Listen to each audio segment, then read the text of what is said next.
하나님 만날 예배 시간 되게 하여 주옵소서. 하나님을 구하오며 예수 그리스도를 받들어 기도합나이다. 아멘.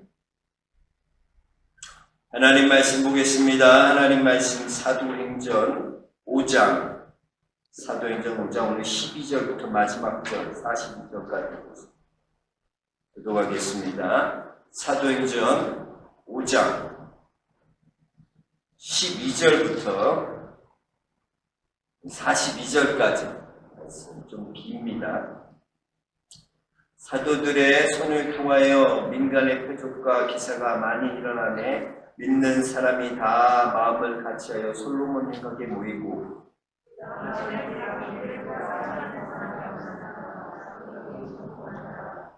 믿고 주교로 나오는 자가 더 많으니 남녀의 큰 무리더라.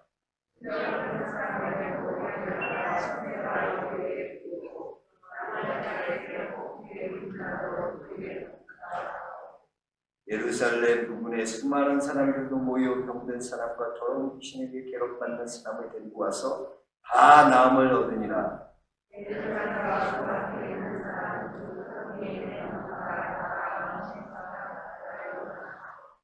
사도들을 잡아다가 옥에 가두었더니 가서 성전에 서서 이 생명의 말씀을 다 백성들에게 말하라 하매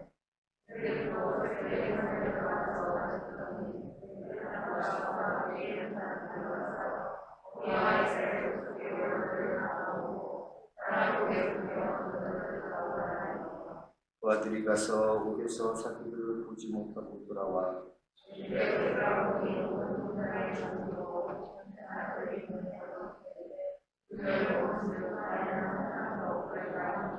성전 맡은 자와 제사장들이 말을 듣고 의혹하여 이 일이 어찌 될까 하니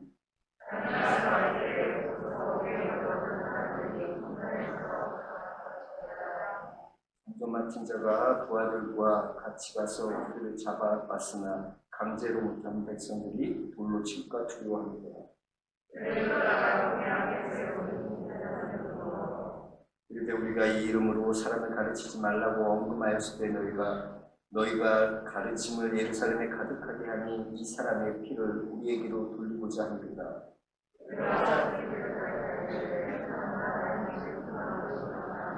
너희가 나무에 달린 죽인 예수를 우리 조상의 하나님이 살리시고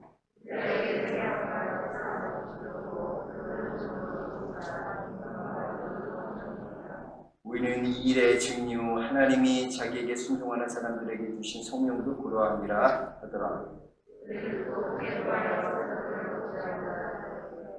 바리새인 가말리엘은 율법 교사로 모든 백성의 존경을 받는 자라. 공회 중에 일어나 명하여 사도들을 잠깐 밖에 나가게 하고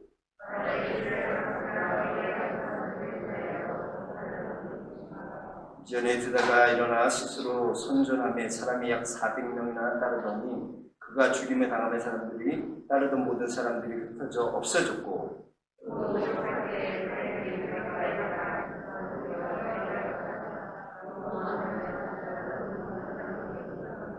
이제가 너희에게 말하노니 이 사람들을 상관하지 말고 버려두라. 이 사상과 이 소행이 사람으로부터 났으면 무너질 것이요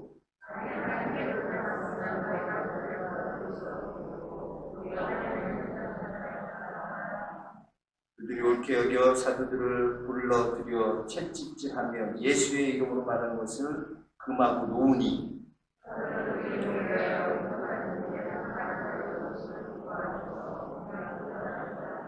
그들이 날마다 성전에 집에 있는지 예수는 그리스도로 가르치기와 전도하기를 그치지 아니합니다. 아멘. 하나님의 말씀입니다.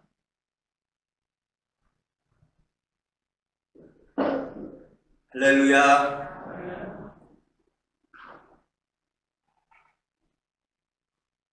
저쪽 목양실 좀 있는 데가 다 철거해가지고 팽하죠 좀. 어쩔 수 없어요. 이게 하라 그래갖고 해야 될 건 합니다. 그리고 모든 것 하나님께서 선하게 이끌어가 주신 줄로 믿습니다. 또 복된 자리에 나오신 성도님들 축복하고 말씀을 통하여 새로워지고 주님 만나는 복된 예배 시간 되시길 주 이름으로 축복합니다. 신앙생활이라는 것은 신앙생활의 중간이 없어요. 신앙생활은 중간이 없어요. 그래서 차든지 덥든지 해야지 나는 그냥 중간만 하면 된다. 그러면 아무 능력도 일어나지 않습니다. 그래서 신앙은요, 제일 어려운 게 적당히 믿는 게 제일 어려워요. 신앙생활은 적당히 믿는 게 아니에요. 차든지 덥든지. 오늘 말씀에 보면요, 사도들에게 놀라운 성경의 역사가 일어나지 않습니까?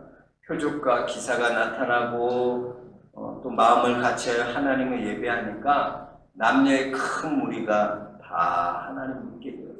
하나님 믿게 되고 또 귀신이 떠나가고 베드로에게 병상에서 사람들이 옮겨서 베드로에게 데리고 나오고 모든 역사와 이적과 기적이 나타났다라는 거죠.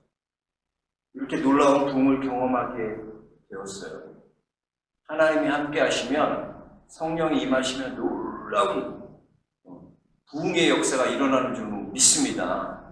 자, 이런 놀라운 역사가 일어났는데 이 역사를 시기하는 자들이 있었다는 거예요. 그래서 17절에 보니까 제사장 그룹과 사두개인들이 마음에 시기가 가득해요. 여러분, 사두개인들 어떤 자들을 사두개인들은요, 현세주의자들, 내세를 믿지 않아요. 또 천사를 믿지 않아요. 부활도 증거하지 않아요. 그러니까 부활하신 예수 그리스도를 증거하고요. 십자가에 달려 돌아가신 예수 그리스도, 다시 사신 그 예수 그리스도 증거했더니 놀라운 성령의 역사가 일어났는데, 그러니까 그들이 마음 가운데 마음이구나. 왜 저런 자들에게 저런 성령의 역사, 하나님의 역사가 일어나고 나에게는 저런 역사가 일어나지 않고 왜 나는 이렇게 소외되는가?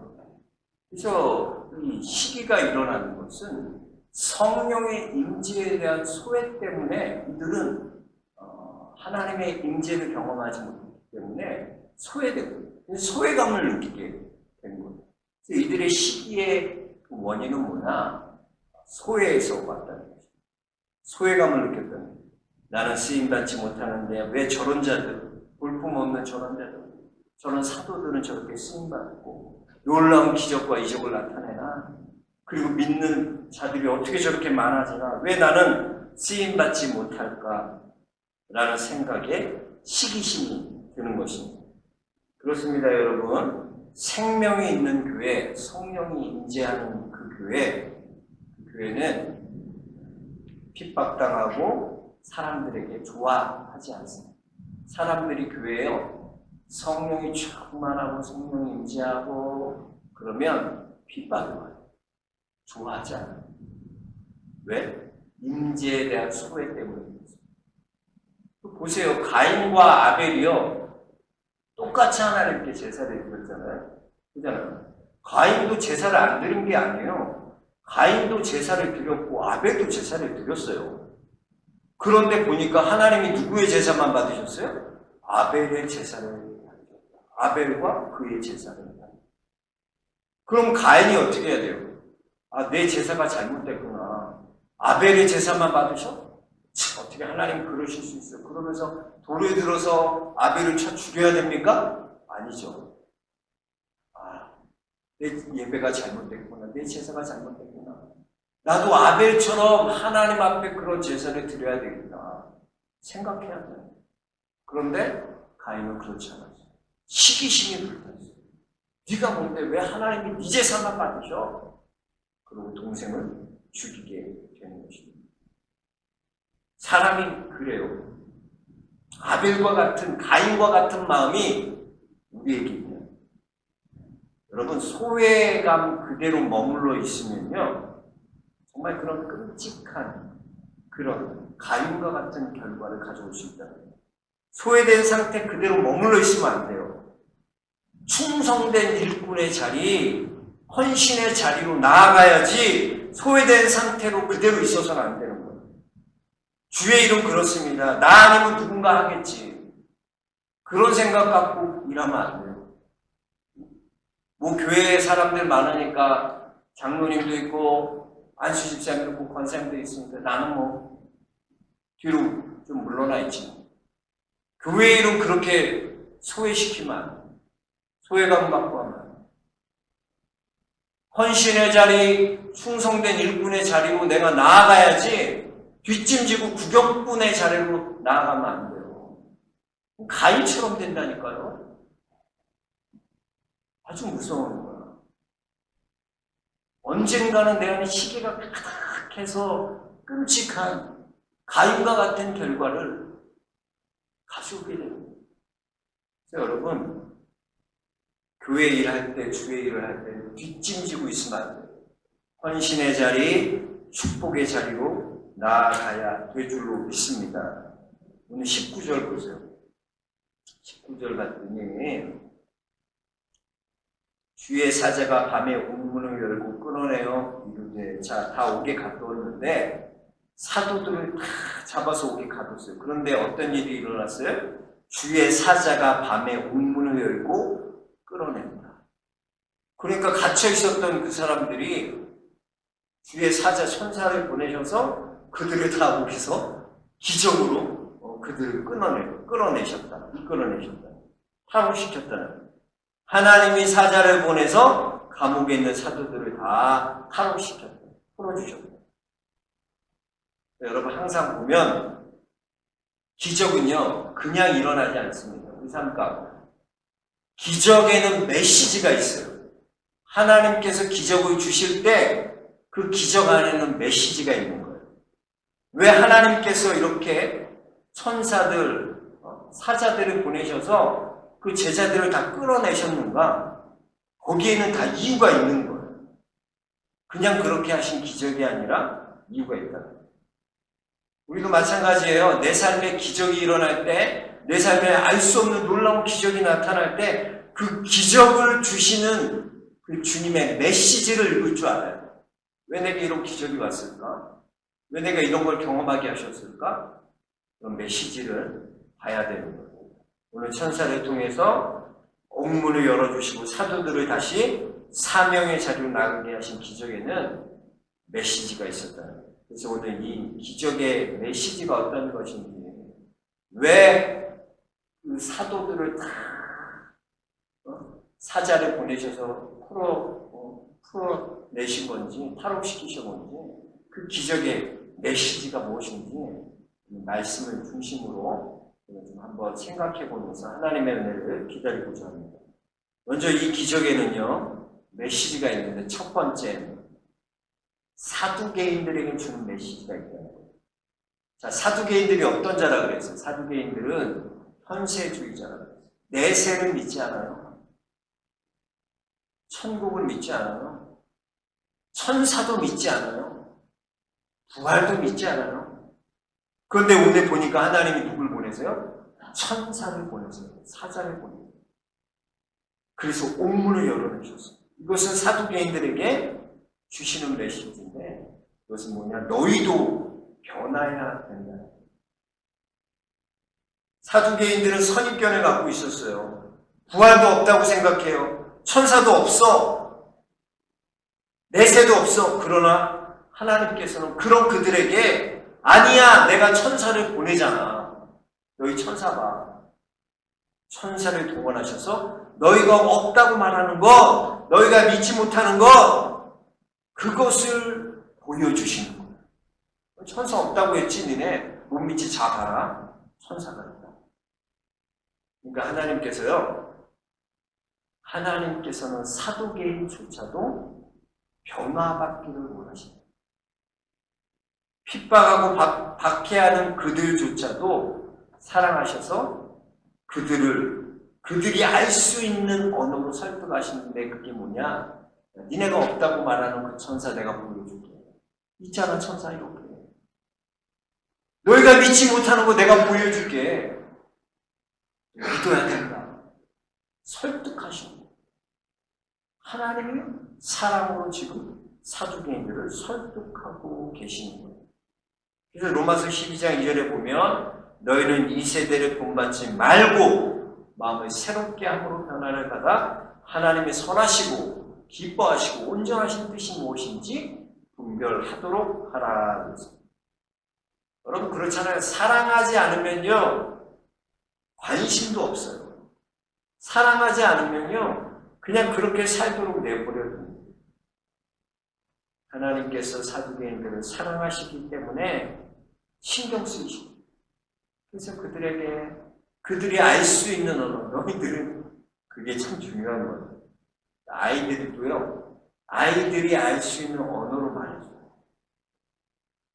신앙도요, 그 사람 수준에 따라서 맞춰서 얘기해줘야지 그 사람 수준이 안 되는데 그걸 요구하면 시험 들어, 시험. 아무것도 똑같은 말을 해도 이 사람은 시험이 안 드는데 똑같은 말을 해도 이 사람은 시험 들어. 왜? 어린아이이기 때문에. 예수님, 하나님은 그래요. 설득하시는 것도 사두개인들이 천사를 안 믿으니까 나 천사 절대로 안 믿어. 천사 없어. 그런 거 없어. 그러니까 야, 천사 없다고? 내가 천사 보여줄게. 봐라. 천사를 동원하시고. 저는 이게 참 감동이 되더라고요. 사두개인들이 그렇게 주장하는 천사가 없다고 내세가 없다고 주장하는 그들을 설득하시는데 그들이 알아들을 수 있는 언어로 하나님께서는 천사를 보내셔서 사도들을 다 풀어서 그들을 설득하십니다. 그러면 좀 변하면 좋은데 그죠? 하나님 비전에 하나님 그렇게 기회를 주고 깨닫게 하셔도 예, 그래요. 사람.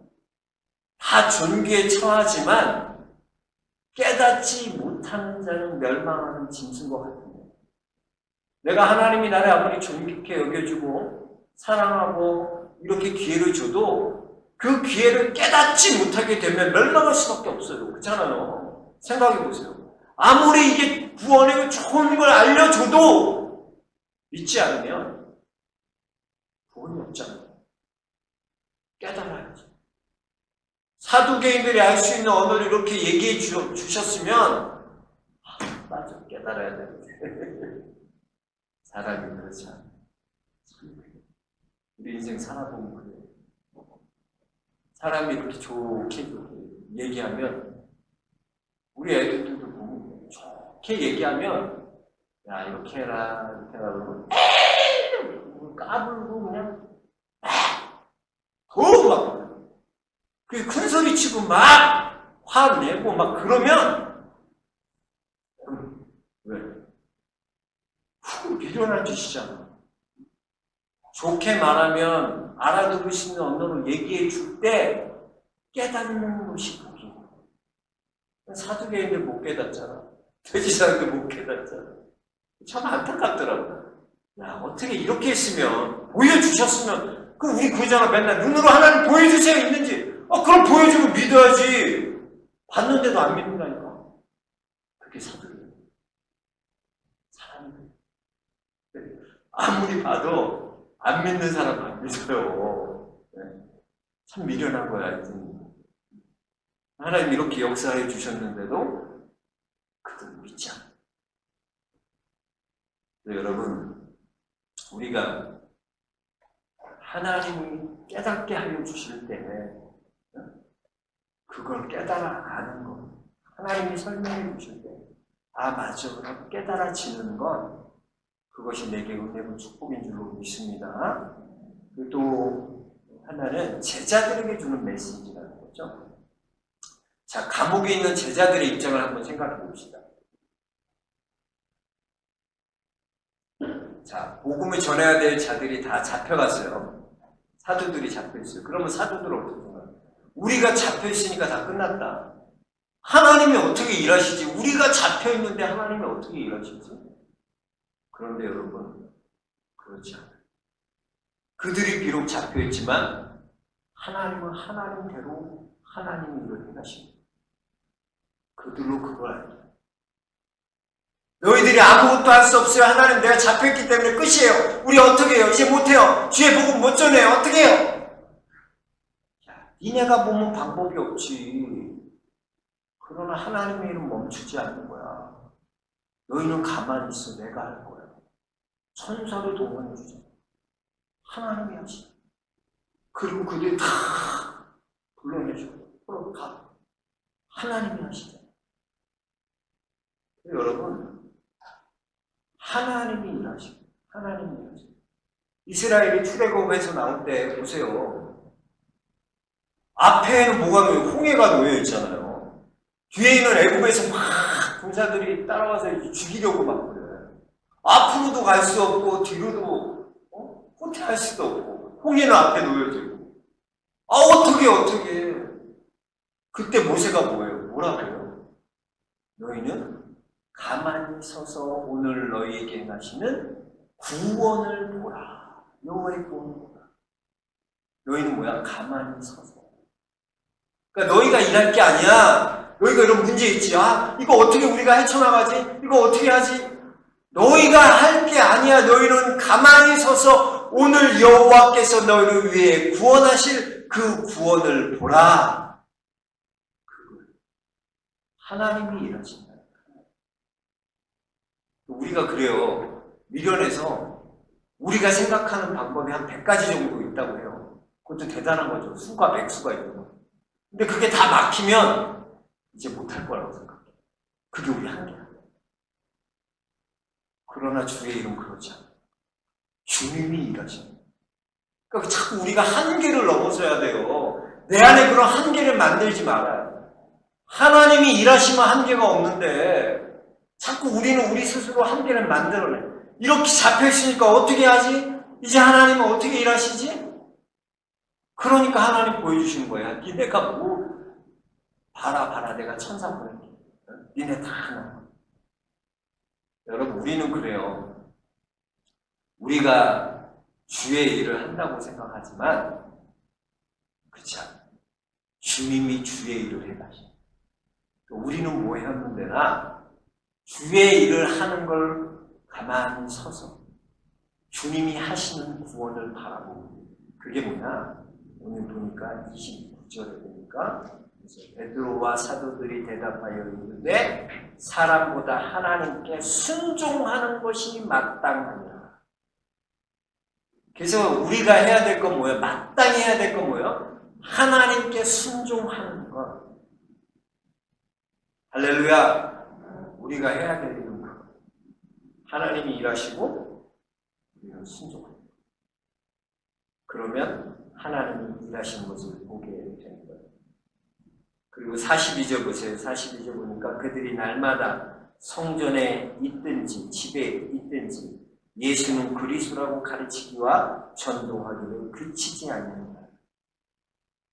자 보세요. 사도들이 하나님의 사자의 도우심으로 감옥에서 탈옥했잖아요. 탈옥했어요. 그런데 탈옥하면 그들이 뭘 해야 돼요? 한번 여러분 생각을 해보세요. 만약 여러분들이 죄를 져서 감옥에 갇혔어요. 근데 감옥에 갇혔는데 천사가 나타나갖고 그 옥문을 열고 여러분을 끌어낸 거예요. 빨리 탈출해. 탈출했어. 그럼 여러분 뭐예요?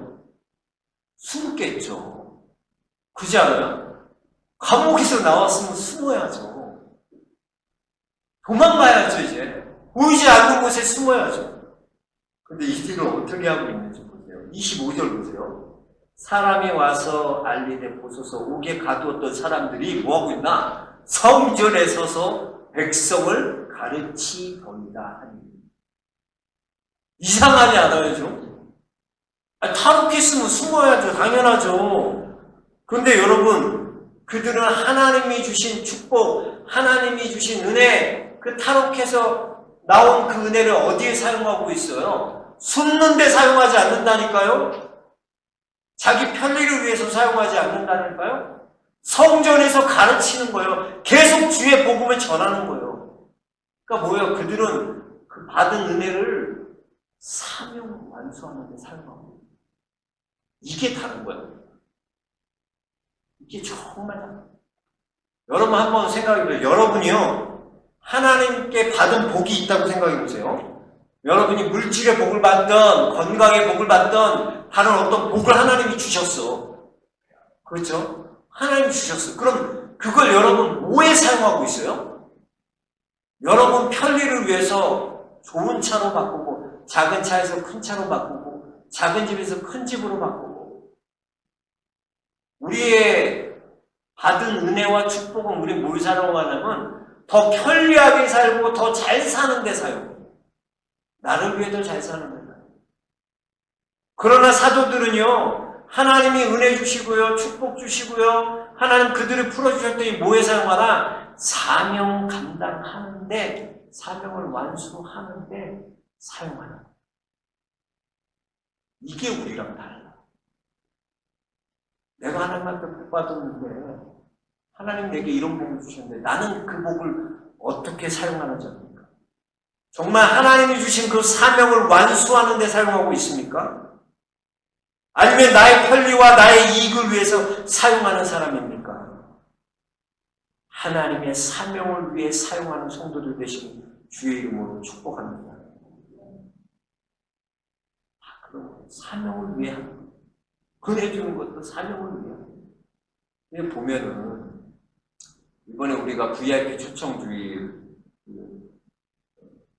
제가 광고했잖아. 후원하셨고 후원하고 2주 후원했는데 정말 하나님께서 너무나 정확하게 우리가 예산 세운 것만큼 딱 하나님께서 그만큼을 후원받을 수 있도록 딱 하셨어요. 넘치지도 않고 모자르지도 않고 딱 그만큼 어떻게 우리가 그잖아, 형집사님, 그죠? 어떻게 하나님이 정확하게 예산 세운 만큼 후원을 하게 하시나? 하나님의 이런 돈이 하나님의 일을 하는 게 아니에요. 우리는 돈 갖고 계획하고 이렇게 해야지라고 하지만 그렇지 않아요. 우리가 주의 일을 하면 하나님이 주의 일을 해가서 채워가지고 하나님. 저는 참 그게 이번에 VIP 초청 우리 행사 후원 준비하면서 어떻게 하나님이 이렇게 정확하실까? 너무나 그게 은혜가 돼요. 하나님께서 어떻게 이렇게 우리가 예산 세우고 하나님 말씀 정말 그렇게 딱 그만큼 하나님께서 딱 모자르지 않도록 그래서 교회 예산으로 얼마 우리가 한다 했는데 그거 안 해도 될 만큼 하나님께서 딱 쓰시고 할렐루야. 왜? 하나님 사는 부족함이 없어요. 하나님의 일에는 부족함이 없어요. 이것도 우리에게 메시지야. 왜 이런 기적을 주고 왜 이렇게 딱 하게 하시나? 하나님의 일에는 부족함이 없어. 하나님의 사명에는 하나님의 사명 감당하는 그 일에는 부족함이 없는 거야. 우리는 그 메시지를 보게 하시는 거야. 우리는 그걸 알게 하시는 거예요. 사명을 위해 감당할 때 은혜는요. 사명을 위해 감당하기 위해 은혜 주시는 거예요. 그래서 사명을 기쁨으로 생각하고 기쁨으로 여기고 우리에게 주신 은혜를 나누고 우리 주에 주신 은혜를 사명으로 사용할 때 하나님께서 놀랍게 일하신 것을 보게 될 줄로 믿습니다. 오늘 이 기적의 메시지는 2가지가 있었어요. 하나는 사도계의 매력. 변화받을 수 없어. 우리 같으면 그냥 내버려뒀을 텐데 하나님 그러지 않고 깨닫게 하십니다. 야, 니네 그렇게 고집불통이냐? 니네 그렇게 천사가 없다고 생각하냐? 그래, 그럼 내가 천사 보여줄 테니까 좀 믿어라, 믿어봐라. 그래서 천사 보여줘. 그래도 뭐. 또 제자들에게는 너희가 사명이 있습니다. 하나님께서 일하신다. 사명이 있다 너희에게는 그 사명의 자리로 계속 나아가야 된다. 너희가 받은 복, 너희가 받은 은혜 어디로? 사명. 편리하고 잘 살고 내 유익을 위해서 쓰는 게 아니라 주의 사명 감당하는 그 자리로 나아가는 성도들 되신 주의 이름으로 축복합니다. 우리가 영적으로 깨어주셔서 깨달아야 돼. 항상 주님은 뭔가 여러분 삶에서 메시지를 주실 때, 기적을 주실 때 좀 깨달아요. 왜 내게 이런 일이 일어났는지 생각하진 않는다니까. 하나님의 사명을 위해서 그 일을 주셨는데, 은혜를 주셨는데, 엉뚱한 데 사용하고 있는 거야. 그때 엉뚱한 곳에 사용하고. 그게 아니라, 하나님께서 은혜 주실 때, 그 은혜를 사명을 완수하죠. 그 사명이잖아요. 우리가 그래서 사도들과 같이 사명의 자리로 나아가는 귀한 믿음의 성도들 모두 되시길 주의 이름으로 축원합니다. 우리 함께 찬양할 때인데요. 주가 일하시며 같이 찬양하겠습니다.